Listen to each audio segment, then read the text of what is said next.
ஐயோ ராஜா, நிறுத்துங்க ராஜா, ரொம்ப வலிக்குது ராஜா. நான் பச்சாப்பாளையம்ன்ற ஊர்ல சிங்கம்பட்டின்னு ஒரு கிராமம் இருந்துச்சு. அதே ஊர்ல சண்முகம்னு ஒருத்த பிரியாணி கடை வச்சிருந்தா. இவனோட கடையில பிரியாணி அவ்ளோ டேஸ்டா இருக்கும். அண்ணே, நம்ம ஊர்லயே துணிக்கடை இருக்குதுல்ல, எதுக்குன்னு இவ்வளவு தூரம் வந்து துணி எடுக்கணும்? டேய் தம்பி, நம்ம ஊரை விட இந்த ஊர்ல துணி எல்லாம் ரொம்ப சூப்பரா இருக்கும். அதனால தான் வருஷம் இந்த ஊர்ல வந்து துணி எடுக்கிறோம். சரிண்ணே, அதெல்லாம் இருக்கட்டும். அதுதான் துணி எடுத்து முடிச்சாச்சுல்ல, எனக்கு ரொம்ப இப்ப பசிக்குது. ஏதாவது நல்ல ஹோட்டலா பாருங்க, போய் சாப்பிடுவோம். டேய் அங்க பாருடா, அங்க ஒரு பிரியாணி கடை இருக்கு, அங்க போய் சாப்பிடலாம் வா. அப்படின்னு சொல்லிட்டு அவங்க 2 பேரும் அந்த கடைக்கு போறாங்க. அப்போ வழியில ஒருத்தர் இப்படி சொல்றாரு. ஏப்பா தம்பிகளா, நீங்க 2 பேரும் ஊருக்கு புதுசா? எப்படி நான் கண்டுபிடிச்சிங்க நாங்க வெளியூர்னு? அது ஒண்ணும் இல்ல தம்பி, அந்த ஹோட்டலுக்கு போய் நீங்க சாப்பிட்டு போறீங்களே அதனாலதான் அப்படி கேட்டேன். என்ன, அந்த ஹோட்டல்ல சாப்பாடு நல்லாவே இருக்காதா?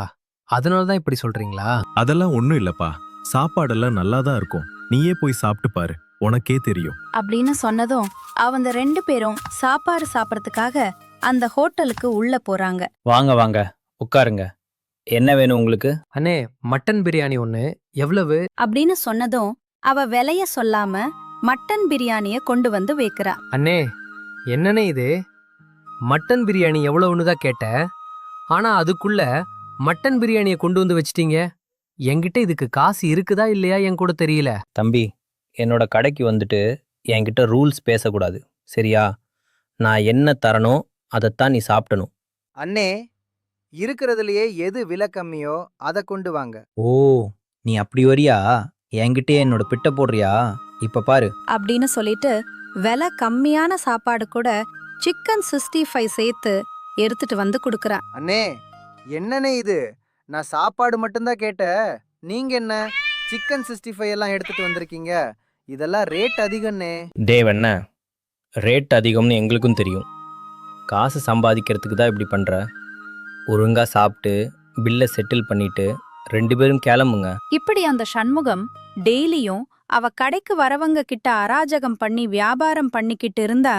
அப்போ அந்த ஊர்ல இருக்கிற பிரபுவோட அத்தை பைய ஊர்ல இருந்து வந்தா. அண்ணே, எப்படி இருக்க? நல்லா இருக்கியா? சின்ன வயசுல இந்த ஊருக்கு வந்தது இப்பதான் வர. ஊரே ரொம்ப மாறிடுச்சுனே. நான் நல்லா இருக்கேன்டா. நம்ம ஊர் மாதிரியே நீயும் வளர்ந்துட்ட. அப்படின்னு சொல்லிட்டு அவங்க 2 பேரும் பிரபுவோட வீட்டுக்கு போறாங்க. அண்ணே, நானும் உங்ககிட்ட சொல்லலான்னு இருந்தேன். நம்ம ஊருக்கு வர வழியில எல்லா கடையும் பார்த்தேன்.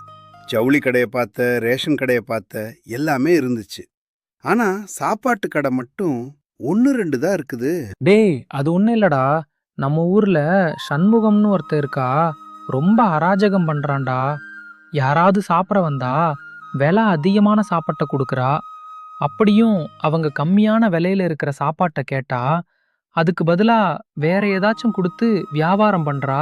அது சரி, பக்கத்துலயே இன்னும் 2-3 ஹோட்டல் இருக்குல்ல. பேசாம நீங்கெல்லாம் அங்க போய் சாப்பிட வேண்டியதுதானே? அதை ஏன்டா கேக்குற?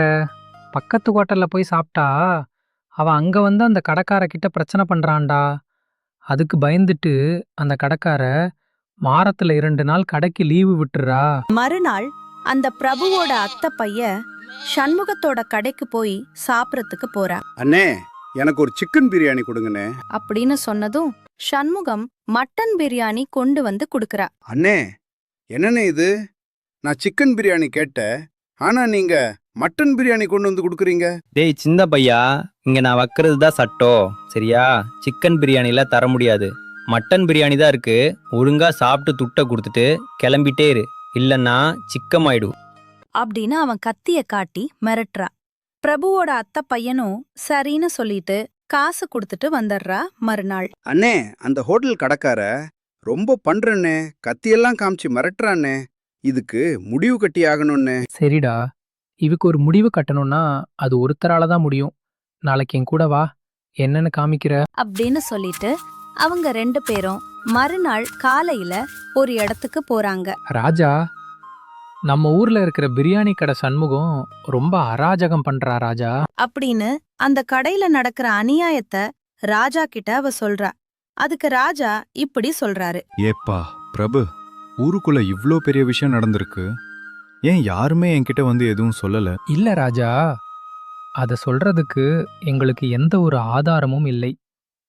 அதுவும் இல்லாம அப்படி உங்களுக்கு கூட்டிட்டு வந்தா அவன் நல்லவன் மாதிரி உங்கள நடிச்சு ஏமாத்திடுவான். சரி, நீங்க ஒன்றும் கவலைப்படாதீங்க. இந்த பிரச்சனைய நாளைக்கே ஒரு முடிவுக்கு கொண்டு வரேன். நீங்க பத்திரமா வீட்டுக்கு போயிட்டு வாங்க. அப்படின்னு சொல்லிட்டு மறுநாள் ராஜா ஊருக்குள்ள கூட்டத்தை கூட்டுறாரு. இதனால் தாங்களுக்கு தெரிவிப்பது என்னவென்றால், ராஜா அவர்கள் அவரோட மனைவியோட பிறந்தநாளை முன்னிட்டு ஊர் மக்களுக்கு ஒரு சின்ன போட்டி வைக்கலாம்னு நினைக்கிறாரு. அதனால தயவு செஞ்சு எல்லாரும் பஞ்சாயத்துக்கு வாங்க. அப்படின்னு சொன்னதும் ஊர் மக்கள் பஞ்சாயத்துக்கு வராங்க. அப்ப ராஜா இப்படி சொல்றாரு. ஊர் மக்கள் எல்லாம் இங்க வந்ததுக்கு ரொம்ப சந்தோஷம். என்னோட மனைவிக்கு இன்னைக்கு பிறந்த நாள்.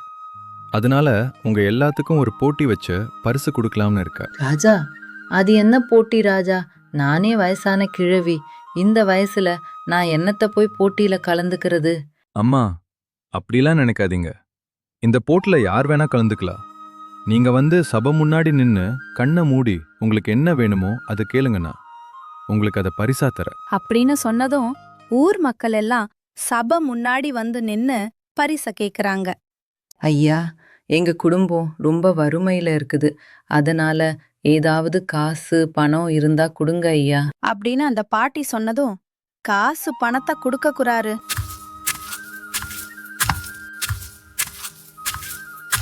ஐயா, எனக்கு அந்த மாதிரி காசு பணமெல்லாம் வேணாங்க ஐயா.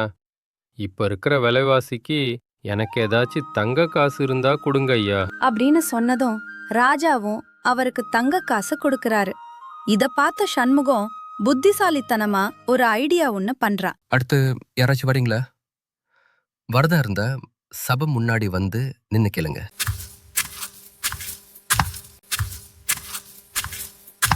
வேண்டுகோள், நீங்க அதை கட்டாயம் நிறைவேற்றியே ஆகணும் ராஜா. என்னன்னு சொல்லுப்பா. கண்டிப்பா அது நான் நிறைவேற்றுறேன். மக்களோட ஆசைதான் எனக்கு முக்கியம். அப்படின்னு சொன்னதும் சண்முகம் இப்படி சொல்றான். ஐயா, நீங்க எனக்கு எந்த பொருள் வேணா தாங்க, ஆனா அது 10 மடங்கா தாங்கயா. அப்படின்னு சொல்லிட்டு சண்முகம் கண்ணை மூடி சபை முன்னாடி நிக்கிறான். ஆனா ராஜா பெரம்பெடுத்து சண்முகத்தை அடிக்கிறாரு. ஐயோ அம்மா, ராஜா வலிக்குது ராஜா, வலிக்குது ராஜா, அலிக்குது ராஜா. இல்ல சண்முகம், நீ என்ன கொடுத்தாலும் 10 மடங்கு கொடுக்க சொல்லியிருக்க. இன்னும் 10 மடங்கு ஆகல சண்முகம். அப்படின்னு சொல்லிட்டு ராஜா சண்முகத்தை மறுபடியும் அடிக்க ஆரம்பிக்கிறாரு. ஐயோ ராஜா, நிறுத்துங்க ராஜா, ரொம்ப வலிக்குது ராஜா. நான் கேட்டது 10 மடங்கு, ஆனா நீங்க 10 மடங்குக்கு மேலேயும் அடிக்கிறீங்க. இது நியாயமா ராஜா? அப்படின்னு சொன்னதும் அந்த ராஜா சண்முகத்துக்கிட்ட இப்படி சொல்றாரு. எப்பா சண்முகம், நீ மட்டும் உன் கடைக்கு வரவங்க கிட்ட விலை அதிகமா வச்சு வியாபாரம் பண்ணுவ. அவங்க கேட்குற பொருளுக்கு பதிலா வேற பொருள் தருவ. ஆனா நான் தரக்கூடாதா? அதே மாதிரி தான் மக்களும் உன்னிடம் கேட்டிருப்பாங்க. ஆனா நீ அவளை மிரட்டி வியாபாரம் பண்ணியிருக்க. இப்ப புரியுதா நீ மக்களுக்கு எவ்வளவு கொடுமை பண்ணியிருக்கன்னு? ராஜா, நீங்க எனக்கு மண்டையில உரைக்கிற மாதிரி சொல்லியிருக்கீங்க ராஜா.